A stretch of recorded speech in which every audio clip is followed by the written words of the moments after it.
Tim Walz came out and said this about Donald Trump's mental health. This is not normal behavior. It is not healthy. And presidents throughout time have released a couple things. They've released their tax returns, not Donald Trump, and they've released their medical records, not Donald Trump. And look, the MRI is one thing, but I think what's most concerning about this is, as your viewers out there are listening, has anyone in the history of the world ever have an MRI assigned to them and have no idea what it was for, as he says? So look, it's clear the president's fading physically. I think the mental capacity, again, ranting, crazily at midnight on Thanksgiving about everything else. There's reasons for us to be concerned. Thank God someone is on TV saying just that. Not only is he incapable of doing the job, we have people in office under his administration doing the exact same thing, because here's Pam Bondi talking about Pete Hegseth's order to kill everyone, even survivors of a strike, which, by the way, is illegal. It's illegal. It's illegal. And Senate and House are opening a bipartisan investigation to this. That man, that drunkard, is in deep trouble. I just read in the news where President Trump confirms that he will release his full MRI results. This comes after Governor of Minnesota, Tim Walz, stated on Meet the Press that the president's health is fading physically, and he questioned his mental capacity. That is wild to me. No one was questioning Biden's mental capacity, and he couldn't even have a conversation after 3 p.m. No one questioned his physical health, and he couldn't walk. He couldn't ride a bicycle. He got lost on stage. I just think it is so funny. Honestly, if you did not speak up when Biden was in office and you truly believed he was running this country, no one cares what you think about the health of the president. Hope you guys all have a wonderful Monday. God bless each of you. Carolyn Levitt has officially released the cause of the MRI and the details about the famous MRI for Donald Trump. Many people had speculated it was of his brain. That was not the case, according to this press release from the physician to the White House that the physician wrote to Carolyn Levitt, the press secretary. It says, for immediate release as part of Donald J. Trump's comprehensive executive physical, advanced imaging was performed because men in his age group benefit from a thorough evaluation of cardiovascular and abdominal health. The purpose of the image of his MRI image is to identify issues early, confirm overall health, and ensure he maintains long-term vitality and function. His cardiovascular imaging is, quote, perfectly normal, no evidence of arterial narrowing, impairing blood flow, or abnormalities in the heart or major blood vessels, which is very unfortunate for those of us who were hoping. Most of you by now have heard that Trump had an MRI done last month in October. 6 months prior, he had a physical. And here recently, Governor Tim Walz out of Minnesota came out on his social media and said, release the MRI results. And I'm like him, yeah, release them. If there's no issues, release them. But yesterday, on Sunday, Trump was asked about those MRI results and what he had the MRI done on. He said he didn't know. And by the way, this question was asked by a female journalist from CBS. He said he didn't know, but he certainly knew that it was not on the brain because he had a cognitive test where he received a perfect score, or as he called it, a perfect mark.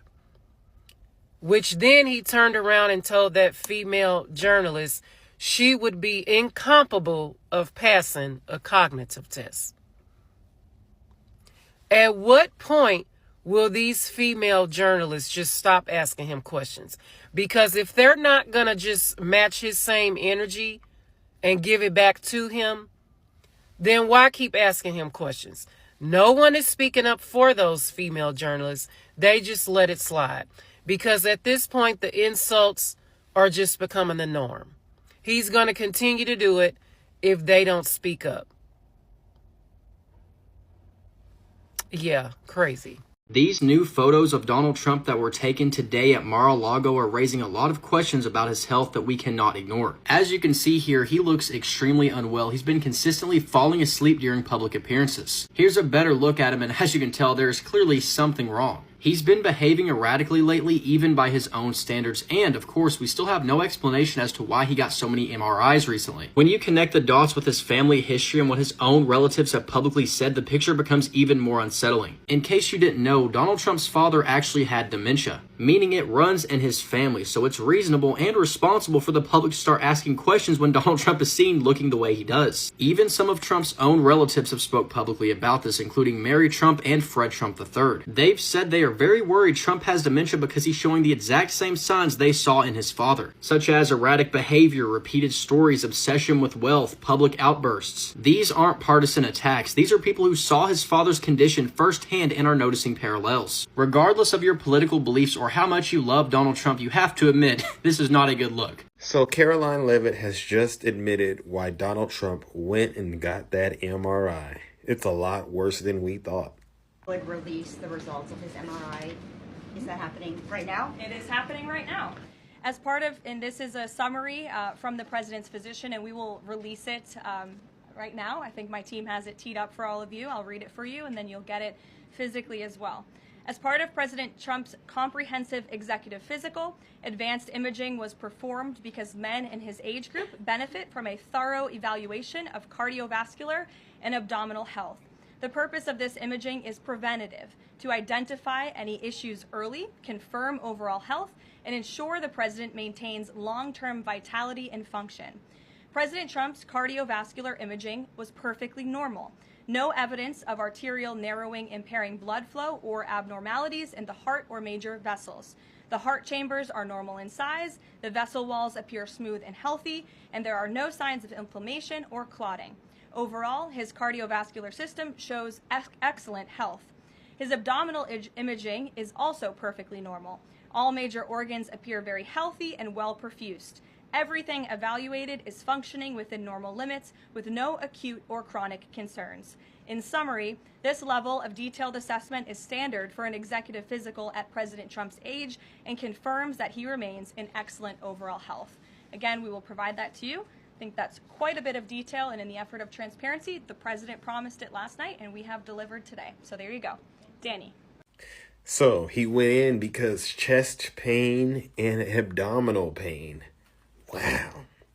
Now, we obviously don't believe anything Caroline is saying. His heart and everything is perfectly healthy as he continues to scarf down all that McDonald's.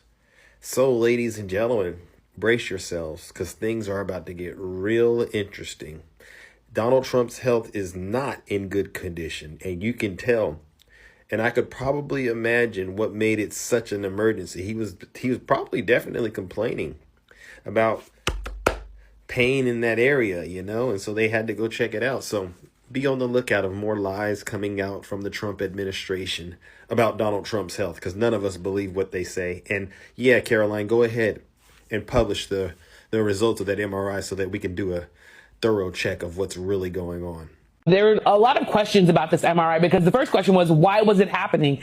Usually people don't get MRIs unless there's some sort of concern. But the White House press secretary confirming that she believes and that the president's doctors did this as a preventative MRI. She walked through some of the results of the MRI. She said that the imaging is, quote, perfectly normal. She also said the president's overall cardiovascular health is healthy and normal. And she said there's no acute or chronic concerns. And she went on to say that President Trump remains in excellent overall health. So that's the White House saying that the president is in good conditions. There has been some concern because we've seen the president even this weekend with a bruise, something that looked like a bruise on his hand with a big bandage and some makeup covering that bruise. Still some questions about sort of what that bruising is. The White House at one point was saying that the president was bruising because he was shaking so many hands. Overall, though, they're continuing to say that the president is in good health, that he's able to do the job, and that essentially they're trying to be as transparent as possible, despite the fact that there are still some questions about the images that we've seen about that president's hand. To the surprise of nobody, the blame game is strong as ever with this administration, with Kristi Noem yesterday blaming the Biden administration yet again for the events that happened in Washington, D.C. with the shooting of the 2 National Guard members. Not only did Kristi blame the Biden administration for this, she also said that the shooter was radicalized in the U.S. with no evidence, which really is just a thing that they've always done. So again, unsurprising. Listen, I know I've talked about this a lot over the last few days, but it's indicative of the larger problem that we've always faced as a nation with gun violence. Because in this case, as in so many other cases, the mounting evidence shows that it was a mental health crisis. And yet again, instead of taking a long, hard look at this evidence and saying, you know what, we should really do something about this, Kristi Noem and everybody else like her would rather just play the blame game and throw everybody else under the bus. And honestly, it's very disturbing how many people lap that shit up. But I guess that's neither here nor there, because Donald Trump says he's going to release his perfect MRI results. This comes after many months of scrutiny about his health and his cognitive ability. Most recently, there were pictures taken this weekend at Mar-a-Lago that show Donald Trump to be more weekend at Bernie's than anything else. And if you want to see him, go Google him. I don't really want to look at it again. Needless to say, in real life, he's looking a little bit like a cadaver. But this latest, oh yeah, well I'll show you MRI results, whatever the fuck, stems from a little online spat between Donald Trump and Tim Walz, where Donald Trump used the R word, which I will not repeat here because it is 2025, and we don't do that anymore, no matter how much one might want to. Anyway, a reporter asked him on Air Force One about the whole thing, and he went on his usual spiel of Biden this, Biden that, Tim Walz is blah, blah, blah, blah.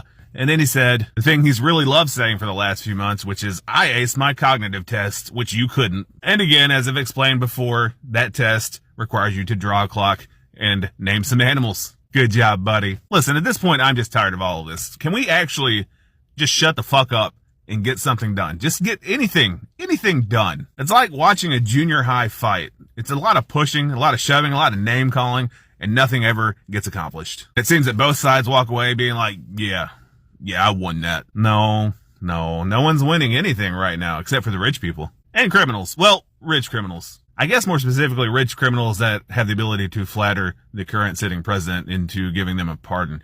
Anyway, that's a whole lot of stuff going on that people seem to be content with just sweeping under the rug and being like, yep, just a normal day. Anyway, speaking of days, it's day 314 in a series in which I ask myself, do I have to go to work today? And if the answer is yes, I don't care. Here we go. Do I have to go to work today? I do. And I know the last couple of days have seemed like random gibberish, and that's because they are. Usually I'd have a little bit more structure and a little bit more eloquence, but can't be fucked to do that right now. Don't care. So I guess I will see you tomorrow. Bye. Media, you need to stop. You need to stop. And you needed to stop a long time ago.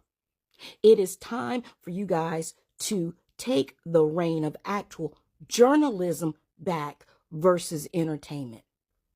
Now, you guys go and ask Trump a question like, oh, you got an MRI. And you let him respond with, I don't know what body part I got it on.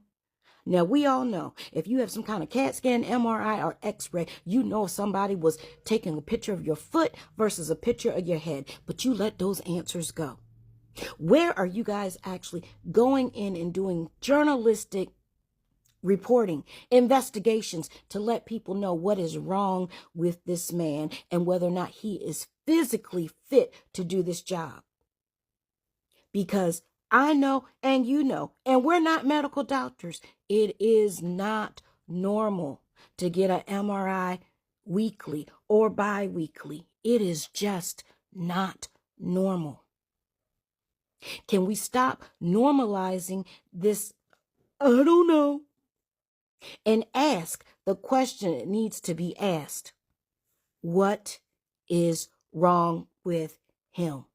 You guys had no problem speculating and going to this person or that person about Biden, but you won't do it about Trump. Do your job. Do better. Stop treating the news as entertainment in regards to the president. As always, I am sending peace, love, good vibes. Have a great day. Where's the MRI, Mike? Huh? He said he would release it. Where is it? Are you okay? Yeah, just here, check out this video of Caroline Levitt. The MRI, because President Trump yesterday said that he would release the results of his MRI. Is that happening right now? It is happening right now. As part of, and this is a summary from the president's physician, and we will release it right now. I think my team has it teed up for all of you. I'll read it for you, and then you'll get it physically as well. As part of President Trump's comprehensive executive physical, advanced imaging was performed because men in his age group benefit from a thorough evaluation of cardiovascular and abdominal health. The purpose of this imaging is preventative, to identify any issues early, confirm overall health, and ensure the president maintains long-term vitality and function. President Trump's cardiovascular imaging was perfectly normal. No evidence of arterial narrowing impairing blood flow or abnormalities in the heart or major vessels. The heart chambers are normal in size, the vessel walls appear smooth and healthy, and there are no signs of inflammation or clotting. Overall, his cardiovascular system shows excellent health. His abdominal imaging is also perfectly normal. All major organs appear very healthy and well perfused.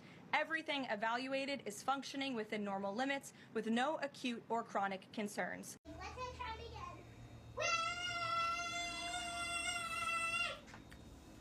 Yeah, where's the Epstein files, Mike? They just released those a week ago, man.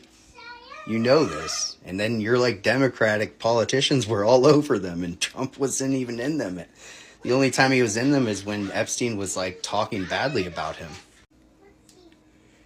You know, I don't have fucking time for this, okay? You're lucky I don't kick your fucking ass. What the fuck?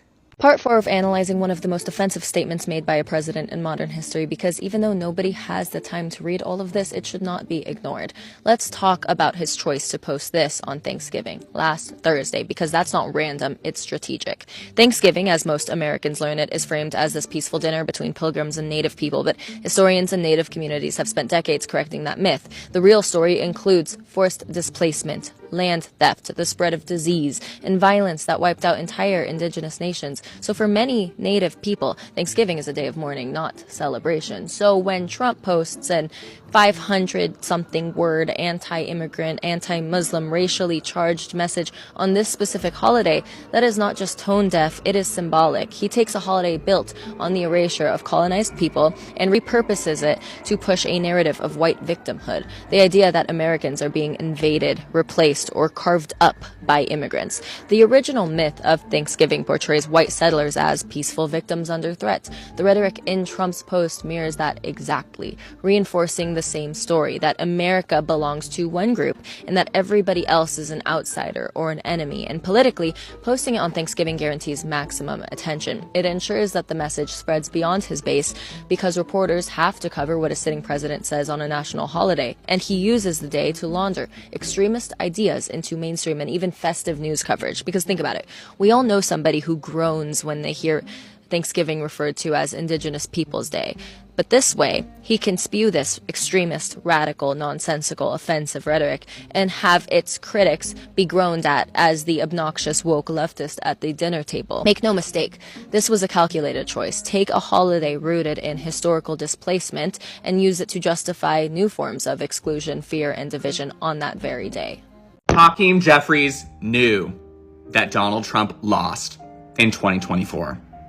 And he suppressed that information because it was more advantageous to him to have 4 years of Trump, to really build up his presence. The Democratic establishment's core message being anti-Trump, not anti-corporate greed, not anti-billionaire hoarding, anti-Trump.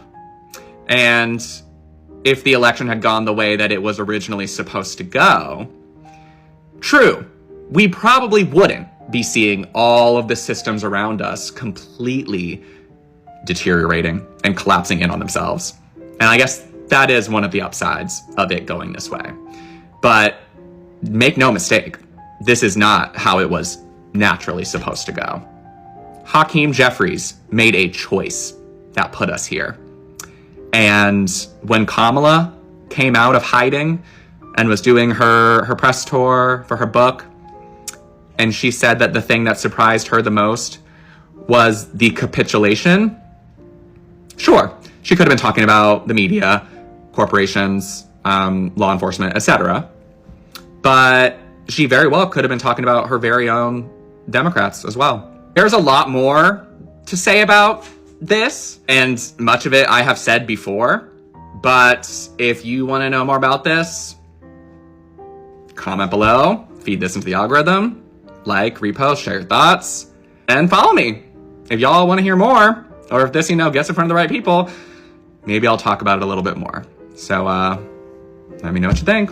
Hey, do you remember how just the other week, Senator Mark Kelly and a few others were urging members of the military not to follow unlawful orders, and then Donald Trump said that they were essentially traitors for that, and was even reposting people who were calling for them to be hung? Do you remember when that happened? Well, it seems we now have a prime example of why Senator Kelly and others were concerned, and that is coming from this bombshell article released by the Washington Post last week that claims that during the Caribbean boat strikes, one of the boats was hit, and then Pete Hegseth called for a second strike, a double tap, with some reports saying that there were at least 2 survivors appearing to cling to the side of the boat. And in giving that order, he made the statement, "Kill them all," which, if true, lawmakers warned that Hegseth may have committed war crimes. I want to get one thing out of the way. We are not at war. We're not at war with Venezuela or with the cartels as much as the Trump administration would like to paint that picture. We are, however, using military force against, in this case, civilians. And if what was laid out in that article happened, that is a crime in the U.S. and internationally. And what Senator Kelly and others were trying to emphasize is the laws are written such that it wouldn't just be Pete Hegseth who committed that crime. It would be everyone beneath him that followed that order. The old, I was just following orders excuse doesn't play anymore. Not since, World War II. Now, Pete Hegseth seems criminally unfazed by all of this. He posted this weekend, making fun of it. He posted an AI children's book cover, Franklin Targets Narco-Terrorists, featuring people being blown up in a boat. The lack of class and decorum that everyone in this administration seems to have is gag-inducing. But he should be concerned because lawmakers on both sides of the aisle are calling for a review. And when Donald Trump was asked about it, he says it didn't happen, which is what Pete Hegseth claims. He says it didn't happen. I wouldn't have done it, though. I wouldn't have done it, too. Donald Trump already distancing himself. Already being like, if he did, I did, That's not good for Pete Hegseth. That's really, really not good. The Washington Post doesn't typically put out something so salacious without having the receipts to back it up. And if this turns out to be true, this has implications not just on a national, but on an international level. This is an international incident. And it's just literally one of dozens and dozens of black marks on this administration and the legacy that they're creating for the U.S. as a whole moving forward.